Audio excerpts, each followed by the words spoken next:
What's going on, YouTube? R to the double E dash ZON once again, bringing it real. Yo, I'm coming at you with another video review. Like I said, this one and the one that I posted right before on Pikmin 3 are long overdue, and I apologize for the delay, man. A lot of things going on. I just got back from Orlando over this past weekend for the Food and Wine Festival. Man, all sorts of hammered. That's what we got. All sorts of plastered. But it was worth it, man. It was fun, man. We celebrated my wife's birthday. We were some good friends. You know what I'm saying? Really good times, man. But anyways, I'm going to bring y'all up to speed on a review of the wonderful 101. Man, first of all, I just want to take a time out as I sip this beverage right quick to give a shout out. Really, it's not a shout out, it's a shout at. A shout at boneheaded ass sites like IGN and game trailers and whatnot. They decided to give this game, this motherfucker right here, anything below an 8. Anything below an 8. You want to be super picky, you can give it a 7.5, which I still think is a pretty damn good review. But anything below that is just asinine. What do we have here? Wonderful 101. We have a frantic, action-packed new IP, which so many of you assholes have been calling for Nintendo to do, calling for the heads of Iwata and Reggie and Miyamoto and all these people, because Nintendo, quote unquote, hasn't put out a new IP in ages. Bullshit. But here's just another addition to the new IP list that they continue to bring out, that you reviewers out there don't give the time of day. Don't take the time to play the game before you rush out with your little review just so you can meet your deadline and just so you can get it out there before everyone else does, and you give a half-assed, if even that much, review. Yeah, I'm talking to y'all. Wonderful 101 is an amazing, action-packed, frantic action game. Very stylized in its look and in its aesthetic. A mix between Beautiful Joe and Pikmin as far as gameplay goes, which is just gold. And like I said, the look is it's much more like Beautiful Joe with a little bit of cell shading and just a crystal clear HD look, man. It's just beautiful, colorful, vibrant. But I'm sorry, but when I say colors, automatically your brain is jumping to, this is a kiddie game. You know, I'm 30 years old now, and I see in color. You know what I'm saying? I like colors. You know what I'm saying? I don't know about y'all. You want to be like a dog and see in black and white or only see 3 colors or whatnot. Man, I like color. And in my games, this is no different. I like colorful, vibrant games. It doesn't make them kiddie or cartoonish. That's another story altogether. Anyways, the game is beautiful to look at. Runs crystal clear, crystal smooth. No frame rate issues to speak of at all.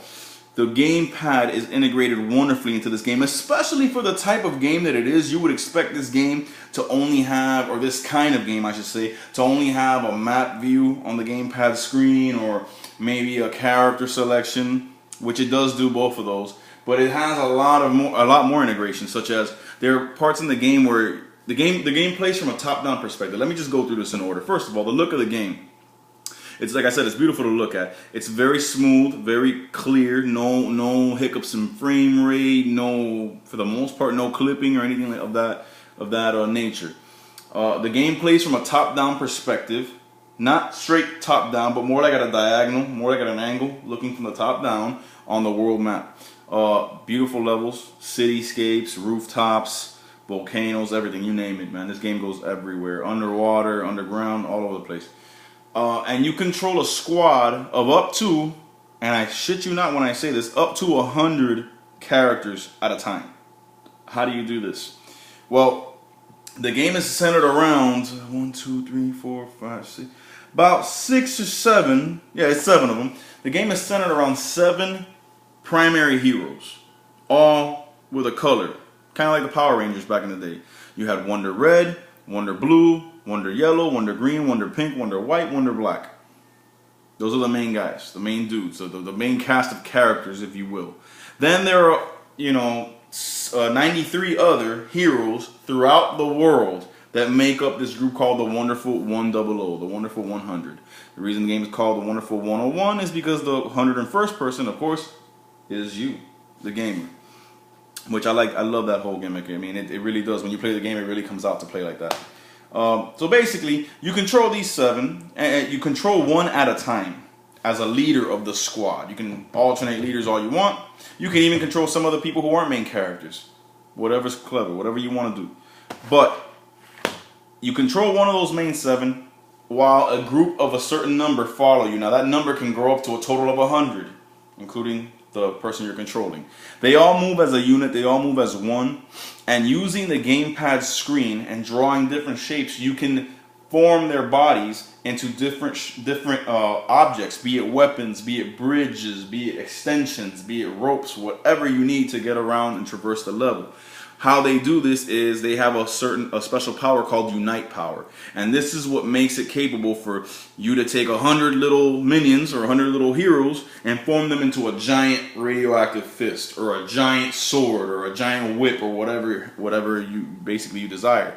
And you would draw that shape on the screen of the gamepad and it materializes on the TV screen and you're manipulating it there. Awesome dynamic, awesome control function. Now this is where IGN and other motherfuckers that have no purpose or reason to even turn on a game system, this is where they had trouble with the game. The controls were too frustrating, the learning curve was too hard, I couldn't get around it. That means that most of you who work at IGN and like-minded sites are 20 years or younger, because you obviously grew up in an era where games have no difficulty or very low difficulty, and you're okay with this. Me, I'm going on 30 years old, I've been around the block, I've been playing games for over 20 years, and I relish the days where games were difficult and challenging. Not break your back challenging like Mega Man and some of them, even those were great games. Not like that, but I do want some difficulty. I do want some sense of achievement and accomplishment when I pass a level in this motherfucker. I don't want to be here like I just got baby fed the game, you know? So that's the problem. They didn't take time to get used to it. It was too hard for them and put them off. Part 2, you can use the right, for all of you out there watching this review, because IGN didn't even mention this as far as I remember, you can use the right analog stick on the gamepad to substitute as your finger drawing on the gamepad screen. So if it's too difficult for you to draw a straight line with your finger on the gamepad screen, you can just do it real quick with the right analog stick and it works just as well. Matter of fact, I use the right analog stick instead of my finger on the touch screen in certain areas of the game because it works out better. But either way, the controls are spot on. I never had a problem drawing the shapes or unite morphs or doing combos or drawing different weapons all at the same time and having them all go crazy on the screen. Never had a problem with it from day one. From the day that I rented the demo, or I'm sorry, that I downloaded the demo on the eShop before the game even came out. So that goes to show you how credible IGN's reviews are. The controls are spot on, man. Very intuitive, very unique way of integrating the gamepad into the experience and showing you why these are the kind of experiences that you can only have on the Wii U. Only on the Wii U. Alright, so the graphics, as I said before, very clean, very beautiful, colorful, vibrant, kind of a cel-shaded type look, but in a three-dimensional architecture, so to speak. It's done very well. The characters are very vibrant. They do have a depth to them. The worlds have depth and beautiful art style. Kind of like a living, breathing graphic novel, so to speak, but with a lot of color. The sound, the score is epic, man. It's awesome music in the background, trumpets and stuff like that. You know, hero music while you're doing your thing. And also some very melancholy and very provocative music selections later on as the story is getting revealed, and then you get to see, which is where I'm going with the next part of this review, the story of this game is a lot deeper than you would think looking at this colorful, cartoony cover art. It's very, very thought-provoking. It's very deep. It has a lot of substance to it. A lot of tragic things that happen to certain characters in this game in their past that have them behaving and acting and living the way they are now. It's a very deep story, one that you would not expect for, like I said, the game looking the way it does.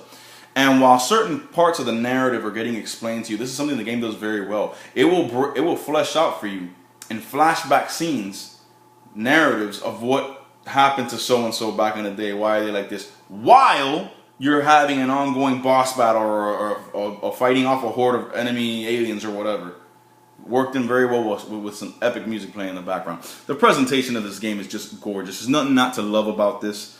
It does include, if I'm not mistaken, I think it's 5-player multiplayer, including someone with a gamepad. I have never had the pleasure of testing that out. Couldn't get my wife into this game, even though she loved watching it.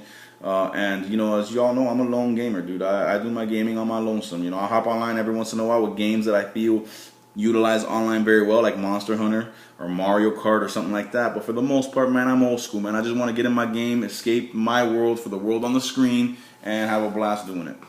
You know what I'm saying? But yeah, it does have multiplayer. What else? Miiverse integration, as all Nintendo Wii U titles do. The Miiverse community for this is banging, bro. It's one of my favorites. I go in there, drop posts all the time. I haven't been in a while because I stopped playing. But yeah, man, this is one of those games, man, that it's just a must-have for the console that it's on.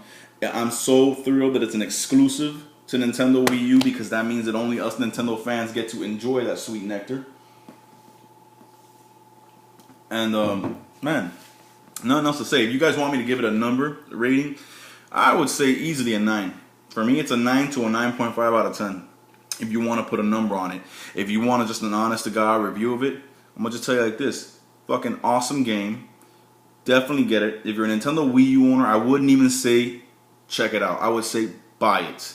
I wouldn't even tell you to download the demo. Why? Because I know a lot of people who played the demo, and the demo was kind of challenging, and they really couldn't get into it that good. Like my cousin and my boy Aaron, those are two dudes that have a Wii U and they support it and they love it, especially my boy Aaron. And he was like, man, I just couldn't get into it, man, from the demo. My cousin said the same thing. I'm telling them dudes, and I'm telling everybody, if you got the cash, go out, drop 50 on this bitch, bring it home. Don't listen to my review or other people's reviews. Pop it into your Wii U and experience magic, man. It's the same thing I tell people with Zombie U. Don't listen to the reviews. Don't look at screenshots or videos. Put the game in your system and experience it firsthand. And that's one thing that Nintendo has been gifted and cursed with. The ability to make games that are so awesome and so transcendent and so uniquely theirs. But at the same time, because those games are all that, they have to be experienced to be believed. They have to be experienced to have any value ascribed to them from someone else. Whereas we can look at screenshots or videos of a Sony or Xbox and be like, wow, those are amazing graphics. It's gonna be an awesome game. With the Wii U or with Nintendo games, we're gonna be like, I don't know, man, that's kind of weird looking. Play the fucking game. I'm telling you, play the game, because you ain't gonna have as much fun as you will have a wonderful one-on-one. Anyways, man, that's my time. God bless y'all. Stay gaming. I hope you guys enjoyed this review. Like I said, Pikmin 3 and now this one, 2 reviews that I promised you guys months ago. I'm sorry it's taking me so long, but here they are. Check out my next video coming up on a discussion on the ever popular Disney/Nintendo discussion and my take on that. God bless. Peace.